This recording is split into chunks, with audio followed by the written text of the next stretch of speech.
Hey guys, so if you have been keeping up with the JP Dokkan Celebration news, you know that we are getting Android 13 as the next Dokkan Fest exclusive, along with another summonable, I think it's like a Teen Trunks base form card from the Android 13 movie, so that's pretty cool. But the big thing that people have noticed is this guy's actually getting his EZA finally. Super Vegito AGL. And what's interesting about this is I actually thought that this guy would not be receiving his EZA until the anniversary, because I assumed they were going to try and line up that EZA with like the big hyped anniversary units. But that doesn't seem to be the case because they're dropping it now, which is a little bit strange because it looked like they were intentionally just like holding off on that for a long time. But here we are. Super Vegito is getting his EZA, so I've thought maybe for those of you who weren't completely aware of what he did to go through what he was going to do, and then I'm going to weigh in with what I think could be his EZA, but again, it's really impossible to say because it's completely based on the passive skill that they end up going with, which is like 90% of what the EZA is going to be changing.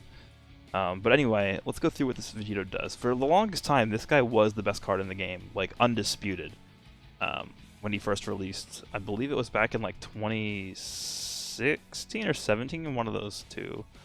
But he was like the unit to have. So he was like the first of these quote-unquote god leads, the AGL type leader. Super attacks a Spirit Sword, immense damage, allies attack plus 30% for one turn, which is pretty good. His passive, so this is where he was ridiculous, right? He was the first counter unit in the game. Counters attacks with tremendous power, normal attacks. And this is actually still relevant, like, a lot. Damage received from normal attacks minus 80%. He just flat out does not receive damage from normal attacks. And you guys might be thinking, oh, well, it's not that impressive because, like, most units in the game with, like, very high defense don't usually take damage from normal attacks anyway. If you go into Super Battle Road, most units do not start off with high defense enough to tank normal attacks for double digits. Like, for instance, even Xeno Super Saiyan 3 Goku or someone like in Janemba will still take like 10k damage, I believe, from normal attacks in Super Battle Road, while this Vegito takes literally nothing. Like, it's like basically like Golden Frieza. Attack Golden Frieza, that part of his passive. And his links are also really, really good too.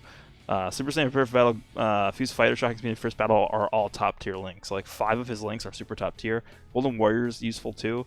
Power Slip by God is pretty good on the Patara team, but I mean, obviously it's like 2,500 attack, so it's not the best. And his 12-key multiplier doesn't say on here, but it's 150, I believe, which is what you'd expect from a Dokkan Fest exclusive at this point. But I mean, to be honest, he's not bad. Like, even if you were to go in with this guy un-EZA'd to an event, he would still hold his own and be completely fine.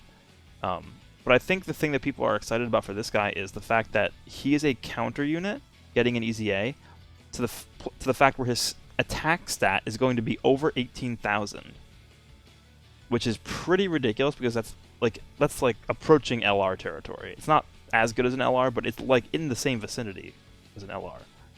So let's go ahead and just take a look at like I guess sort of a prediction that I have. Not really a prediction. It's just something I'd like to see this guy look like after his EZA. So Super Vegito, EZA, AGL, there he is. His leader skill, this is like the most easily predictable thing because we've seen with other god leads, quote unquote, the 70% type leaders, what their passes or their leader skills ended up looking like. So I'm 99% sure this is what his leader skill is going to be. So AGL type, key plus 4, and then HP, attack, and defense plus 100%. So that's, you know, really good for Dokkan Battlefield, and I think we've gotten a lot of good AGL units recently. Actually, let's go take a look at that real fast, because I think people haven't really considered the fact that Super AGL might honestly become one of the best teams in the game. So let's go take a look at Super AGL. We got this Gohan, top 5 unit. We got this Goku, top 5 unit. These guys are okay. Like, most of these LRs are good. Like, these guys are really good. These guys are really good. Blue Vegeta's really good. This guy's insane. This guy's about to be ridiculous. Who else we got? We got Blue Kaioken. We got his EZA and JP. He's really, really good.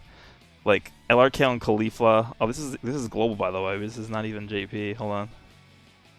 AGL. Super. Yeah, so basically these three right here, right? They're 3 of the top 5 units of the game, all on Super AGL. Then you have someone like him. Then you have someone like this guy about to get his EZA. Then you have Nail, who's good, but I mean, you're not going to want to run him because you don't have an Namekian on the team, but he's just good in his own right. You have Kaioken Blue Goku. And then in the celebration as well, we have this Pan getting her Awakening, Dokkan Awakening. And y'all know how ridiculous the int 40% support's awakened into. So, I mean, realistically, this team might become one of the best teams in the game. Like, it's going to be ridiculous. So, just keep an eye out for that. So here we have this leader skill. Could honestly come into play. 100% is a little bit low. But if you, like, mix one of these, like, category leader skills in with, like, the actual units on here and, like, sort of weave them in, I think it could be really good. So that's his leader skill. Passive skill. This is where sort of my creative mindset came in, because it's impossible to predict passive skills, but personally this is something I would like to see along these lines. So passive. And I took a lot of inspiration actually from the free-to-play Cumber unit, which is kind of weird because I think he's sort of overlooked when he came out because he's not the best unit ever, but I think his kit does a lot of stuff that's... Actually, we'll pull him up. His kit does a lot of stuff that's really unique, and I don't think we've seen stuff like it before. Let's go down. I believe he's right here. No. He's up here. So, there's 2 parts of this passive that I really liked. The first one was he actually activates a part of his passive when he attacks. So, this part right here. Attack and defense plus 50, or that's not it, this part. When he attacks the enemy, he gives extreme type allies attack and defense plus 20%. So the reason why I think that's such a unique and cool idea is because that part of the passive is calculated. So this support buff right here is calculated in the same way that LRB Pan's LRB Pan's active skill is calculated, because it's during the turn, not at the start of the turn. So it gets multiplied into the allies, basically into their stats, which results in a much higher boost than like the typical 20% that you would see at the start of a turn. So I think something like this could work just as well. So Majin Buu Saga category allies keep +2 and attack and defense plus 20% when receiving an attack, which would be the same, except this guy does it when he's attacking. This Vegito would do it when he's receiving an attack. I think that plays into the fact that he can counter, because you obviously want to get hit to counter, you want to get hit to activate this as well. So basically, the only kind of weird thing would be this key +2, because he would be giving the 2 key during the turn. So like, let's say you wanted to super attack with the other with a different unit in your rotation, you would have this guy get hit, and you would only have to give that unit 10 key. But then they would get the remaining 2 key from this guy getting attacked, which I think is fine. It's not that complicated. But anyway, the full passive. Attack plus 10% whenever attacking first in a turn. And that's a stacking attack. So he would get, let's say you in turn 1, and he attacks first in a turn, he gets attack plus 10%. And then the next turn, you would get attack plus 10% again. So then you have a total of 20 for this part, and then 30, then 40, and so on. So I think that would work pretty well for him, because him being a counter unit, you want to put him in the first slot anyway. And I don't know, it's just... I'm really scared to give this guy higher boost than 50% total attack, because things could get really ridiculously out of hand. If this guy gets too much attack, because he's... Just so you guys are aware, he's also getting... Let me just go back. He's also... Oh, this is extreme. Where is he? He also does this. Oops, it's still on JP. But he gives allies 30% attack whenever he launches a super attack. Which factors into how much he's going to be doing with his counters. And that's the biggest thing with this guy, obviously I mentioned earlier, but the counters. That's... It becomes a lot. So I think I'm comfortable with this number, 50% in total. And this will obviously be a stacking thing, so he's going to be good in longer events, but that's fine. And then I really wanted him to be a Majin Buu Saga support, because I think we're inevitably going to be getting another leader for that team, because the only leader in the game that we have that's usable right now is the physical Super Vegito. and he gives 130, I believe, to attack, and then 170 to HP and defense. So you can't really use this guy in that team because they both share the same name. But in the future, we're inevitably going to be getting another leader for that team, right? And I think when that time comes, this guy's going to shine a lot with this sort of passive. But that's not to say you can't make use of this now. Like, for instance, on the Potara team, this would come into handy. This would come in handy because you're going to be running this guy, and then you could also run like the LR Int Goku and Vegeta unit, which is in the Majin Buu Saga category. So they'll be getting those buffs. Maybe something alongside, like, I don't know, like Kid Buu Physical or something. He'll be getting this buff as well. But there are ways in which you can, maneuver units around on teams to get this buff without technically running, the Majin Buu Saga category as a team. But yeah, I think that team will eventually need a support like this. So I don't know. I think that could help a lot. And then the rest of his passive I sort of just kept the same because I don't really think he really needs to get this change at all. I feel like 80% is more than sufficient, right? I mean, you can bump it up to, what, 85? But I don't really think it's going to make a big difference. He's not going to take damage regardless from normal attacks, no matter what. So I'm just going to leave it at 80. Maybe you could do something like damage received from normal attacks minus 80, and then damage received from super attacks minus, like, 20 or something, but I think this is fine. And then counter tremor's power is going to be the same. It's not going to change, so. This is my prediction, and that's it, because, I mean, I don't think they would change the super attack effect. It already does 30% attack to all allies when supering. They could add a secondary effect to that if they really wanted to, but I don't think they would. And just to go off of like their philosophy with EZAs, we sort of saw with this guy that they were really hesitant in like fully buffing this guy up. And the reasoning for that is because he already had a really good passive. Let's switch to global so you guys can read this. So look at his passive. It's literally just a 120% attack when performing a super attack. And then if we look at what the EZA one is, attack plus 20% when performing a super attack. Keep plus 3 in defense plus 30% as the first attacker in turn. That's literally the only thing that's different. So the only thing that changed with this guy are his stats. That's it.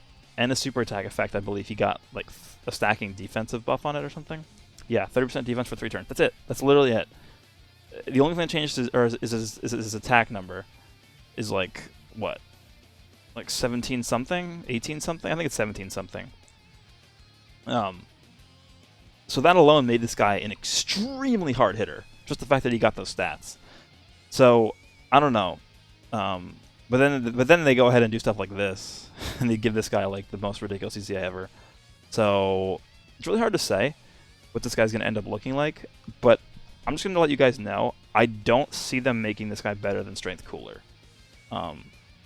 Strength Cooler is, in my opinion, he is a top like 8 unit in the game, including summonable LR. I think he's better than most summonable LRs.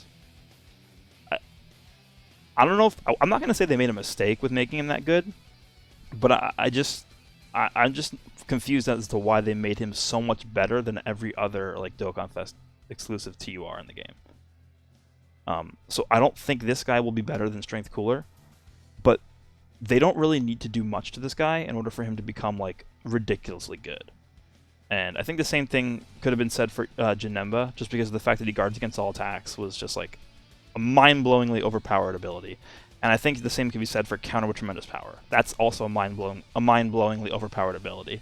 So I don't think this is overdoing it at all, and I think this would probably make him viable on the Majin Buu Saga team and not necessarily completely blow out of the water the physical one whenever he ends up getting an EZA, because they can make the physical one good on the Potara team, well, it's because he get better on the Majin Buu Saga team or something. I don't know.